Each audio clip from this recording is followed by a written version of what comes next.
Buenos días nuevamente. Vamos a reanudar esta sesión, la segunda parte de esta sesión, con 3 nuevos panelistas. Antes quisiera pedir, tengo un pequeño problema aquí arriba en la mesa. Los latinos sabemos que tenemos sangre caliente, pero con este aire acondicionado empiezo a no sentir mi sangre latina. Así que, por favor, si me... Así que, bueno, sin más demora, no quiero robar más tiempo a nuestros ponentes. Voy a empezar presentando a nuestra primera ponente. Ella se llama Tanvi Desai. Tanvi has been, leeré su currículum en su propio idioma. Tanvi has been a data professional for nearly 20 years.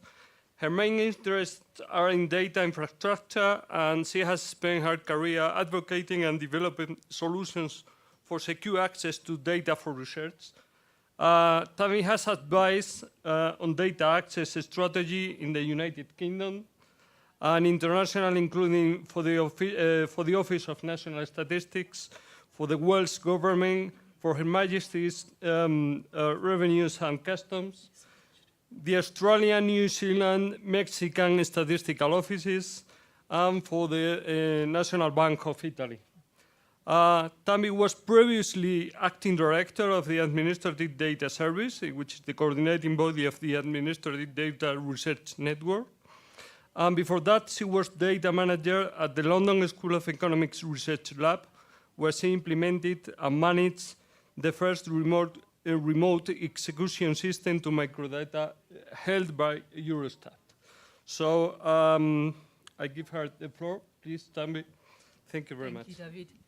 Thank you, and thanks very much to INEGI and Infotech for inviting me, and particular thank you to Ricardo Rodriguez for superb organization and support, and to my colleague Natalia, who I was trying to work out how many years we've been cooperating for. It's got to be more than 15, but it's always been enjoyable and really rewarding. So I was given the very big challenge of giving an overview of the security and confidentiality landscape in the UK. In order to be able to do that in the time I have allotted and not take the entire session, I'm going to mainly focus on the more sensitive side of the data spectrum. So what I'm going to do is I'm going to give a brief background of the UK, talk a little bit about the potential barriers we've had to getting access to more sensitive data, say a little bit about legislation, and then I'm going to particularly focus on one particular new piece of legislation and what the effect of that is likely to be.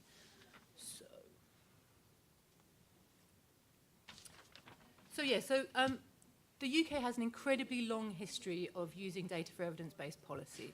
We've had the UK Data Archive has been providing access to government and social science data for over 50 years, and that is actually respondent-level data. It's anonymized, but it is still respondent-level. It's not aggregate tables. And I think it's very important to say that in those 50 years in the UK, we have had no disclosures.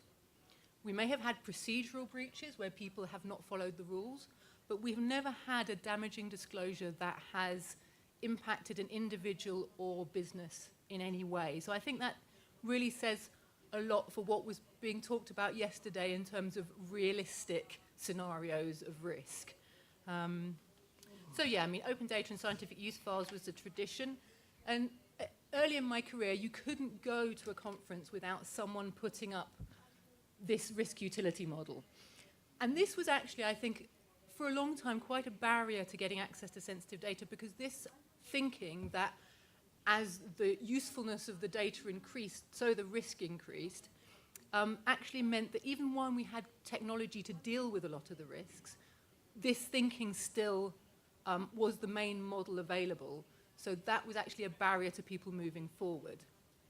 So the increasing demand for detailed data meant that we had to get a new way of thinking. And in the UK, the 5 safes, which has been mentioned quite a lot, developed by Felix Ritchie for the Office for National Statistics, has been an incredibly powerful tool. And it's actually, as you've seen, it's a framework that can be used to describe, design, and to evaluate data access solutions, and is incredibly flexible.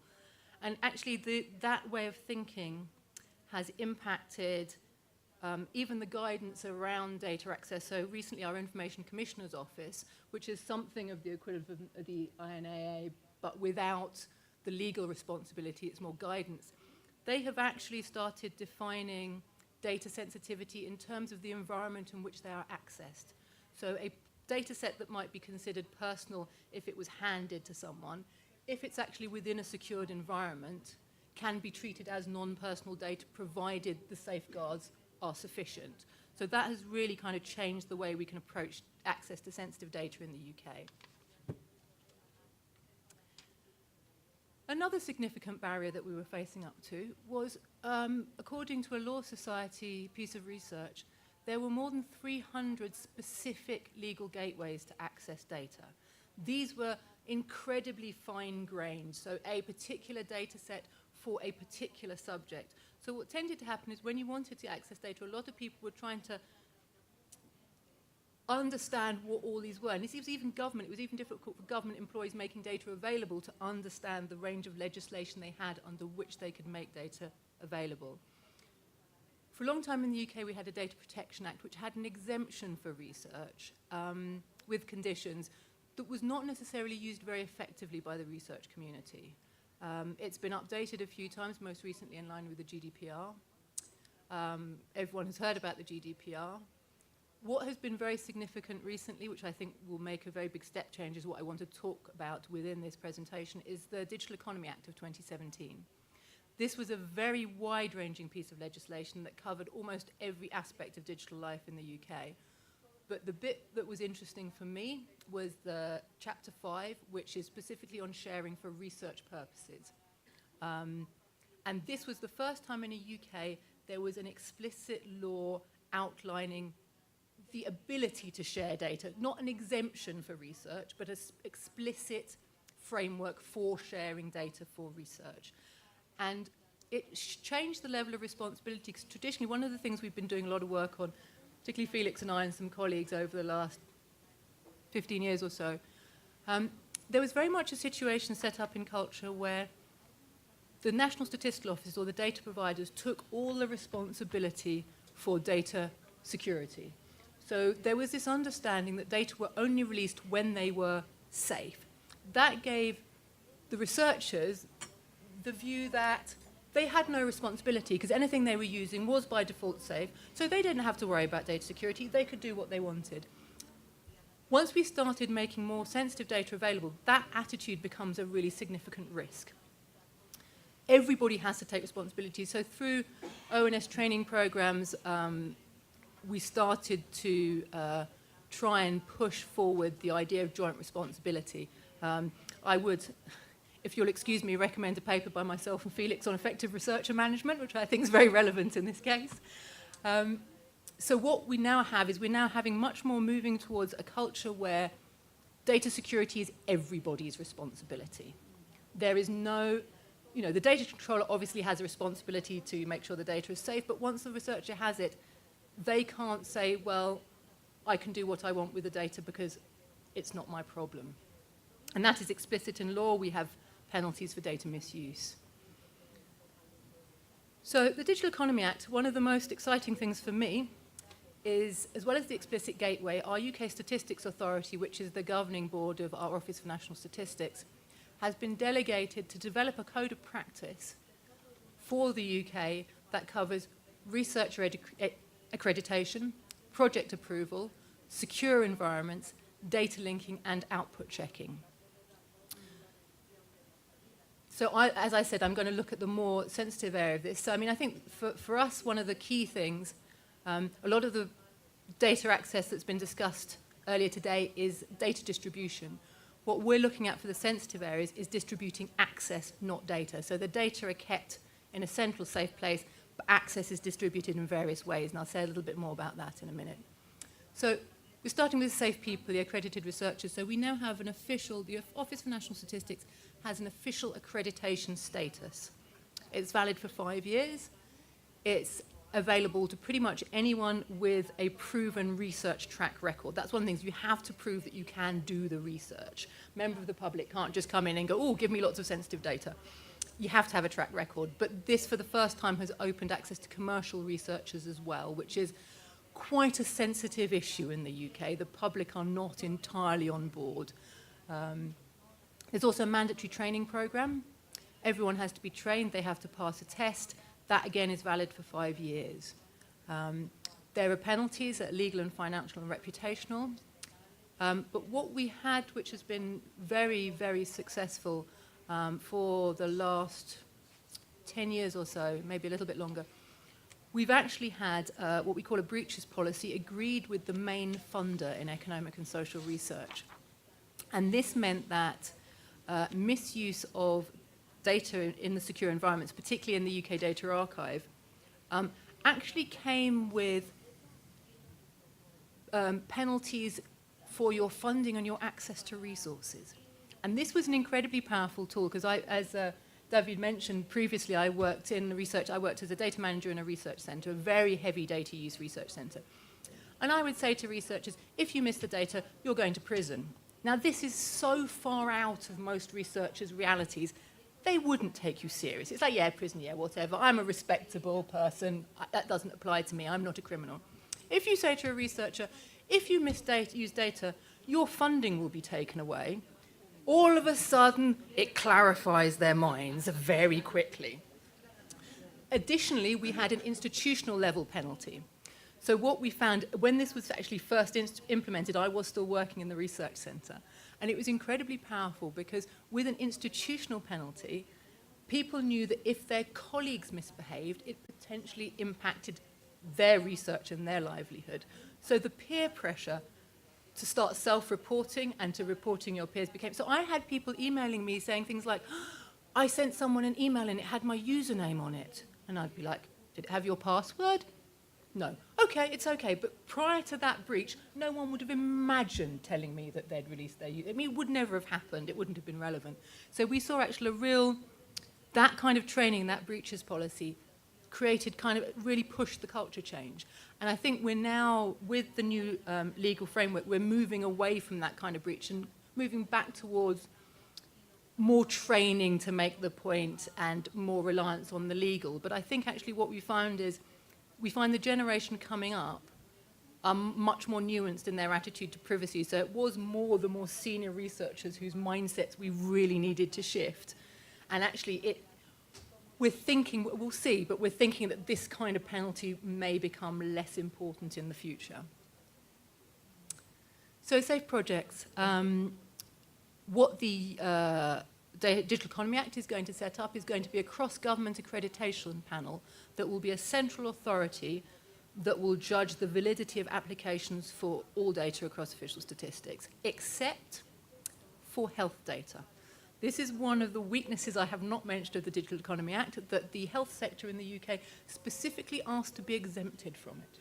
So we have a Digital Economy Act that covers everything except for health data, which obviously, considering so many societal problems facing us today are at the intersection of health and social and economic issues, having two separate regimes for the two different kinds of data is not convenient.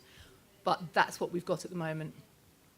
There's a requirement that applications include an ethics review. Now, this has been quite straightforward for academic institutions, because in the UK, most academic institutions have an ethical review board, though we did have to provide guidance to them on how to think about administrative data for an administrative data research network, because these ethical review boards were much more accustomed to thinking about human subjects review. So they thought, well, if it's not a person, there is no sensitivity. And we would have to explain to them, actually, we're linking together very complex data sets. If it's administrative data sets, these are data that have not been consented for reuse, so we have to make sure that the level of ethics and the potential level of public acceptability of the research is very high. This was a barrier to government researchers and commercial researchers because they tend not to have their own institutional review bodies. So the UK Statistics Authority, the chief statistician, set up an ethical review board for access to anybody. And we've actually found this to be a very effective way to open up access to data. For example, we've previously had real problems accessing census data due to sensitivities around census. But because this board is across a number of government departments and a number of expertise, if you take an application to them, it's much more open. It's not to one person in one department who can then say no. There's a much wider scrutiny. So if your colleagues say, well, this looks ethical, which we've had with a couple of census data projects that would previously been refused if we'd just spoken to the Office of National Statistics, because the colleagues in this board have said, well, that looks okay, that has then given them the encouragement and the sense of security to release data that they wouldn't have otherwise. So that's been incredibly helpful. Safe settings. We've said a little bit about, I'm not going to say much about this, but the standard model for safe settings in the UK is a research data centre model where the data are stored in one place. The researchers either have to go on site or they can have remote access. They do all their analysis within a closed environment, and any data they wish to remove for publication is then actually checked to make sure that the chances of disclosure are minimized. Very similar to the structure that you have here in Mexico. Yeah. So we have a lot of research data centers with this approach that actually exist in academia, in charities, and in government, all working along the same principles. We have research data centers with similar structure but slightly different approaches in crime and health data. And addressing one of the issues earlier about talking about the expense of setting up these safe settings, we also have a program in place at the moment where our main funding body has provided a fund for what they're calling safe pods, which are, as it were, standalone offices that are kind of, you can contain a desk and a chair, and it's sealed environment, and they can be put in the corner of a university library. They have CCTV, and they can connect through to, so for institutions that don't have the finance, and often in the UK, the space. I mean, space in universities is tight in the UK, so it's giving over a room, an entire room, for a safe setting can be a really difficult challenge. So what you can do is you can apply for one of these pods. They've been approved by quite a few of the data providers that would be providing sensitive data, and then that will sit in an institution, and it can be used by any researchers from that institution. So that's one of the ways we're trying to address the cost of distributing safe settings. So the Code of Practice is, the Digital Economy Act Code of Practice is going to enable the UKSA to set broad national standards for safe settings and safe outputs. Now, these will not be, you have to use this software, you have to use this technology, you have to do it exactly like this, because we're very aware that if you do that, you will going to become obsolete within no time, the way this field moves. But it will provide broad outlines, and it will provide, I believe, an auditing capacity as well, so that they can go and check and certify the standard of these safe settings. Safe data, I'm actually going to focus on data linking for the safe data.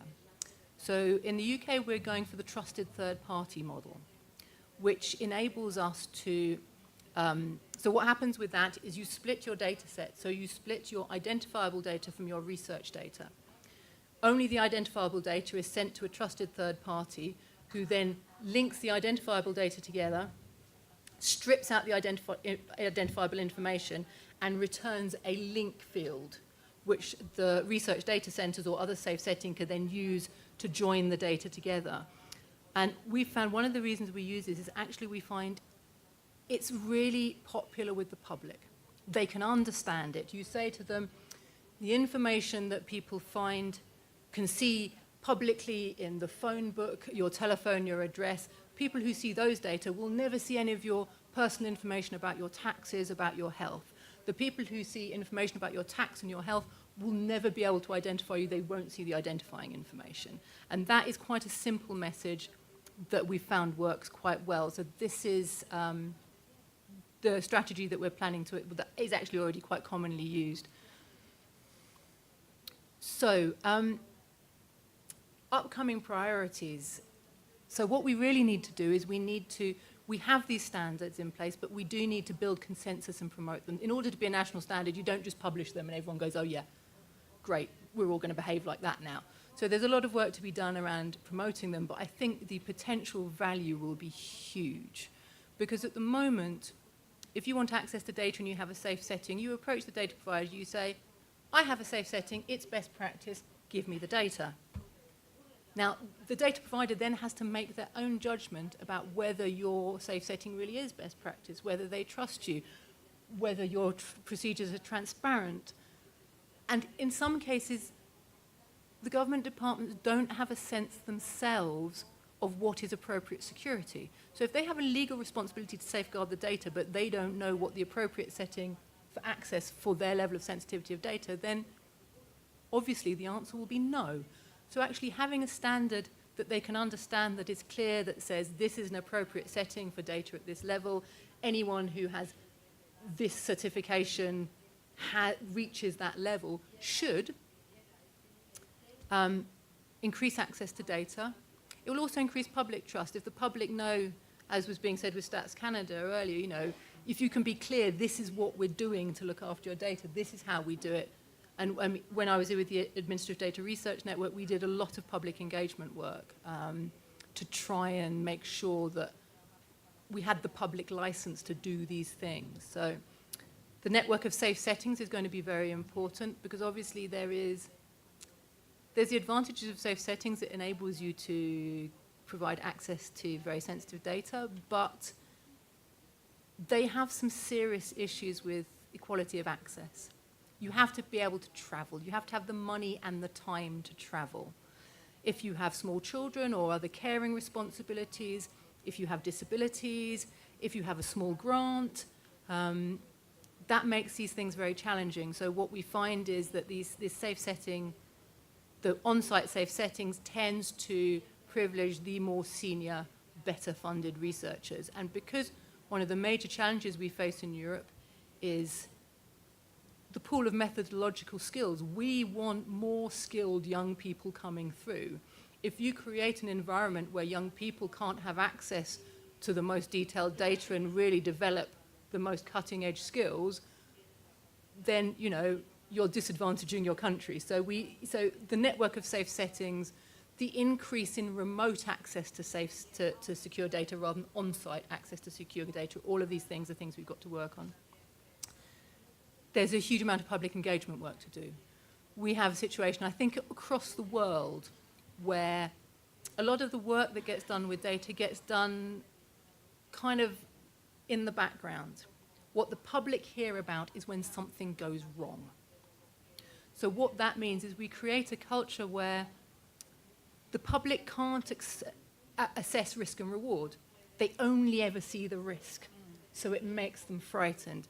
Even if the newspapers report the good outcome of a piece of research, there will not be any of the explanation of the data underneath it. There'll be no mention of data. So I think there's a lot of work for us to do of making the case to the public of the value of data. I had a very interesting conversation with someone over the census who said, oh, I don't do the census, it's not for me. And I said, yes, but do you understand if you don't do the census, people like you won't get school places, won't get hospital places? And they said, oh, okay. Oh, no, I didn't realize that. So I think there's a lot of work to do around that kind of thing. And then a major priority we've got going forward, of course, is the ethics. Digital technology, artificial intelligence, algorithms, all of these things are developing really, really quickly and faster than we can maybe kind of understand what they are doing to society. The UK have just announced that we are setting up a major centre to look at the ethics of digital and artificial intelligence. So that is another really strong piece of work in this field that we're going to be doing. And that, I think, within my time. This is broken. Let's just put here. Lovely. Thank you very much. Okay, Gracias.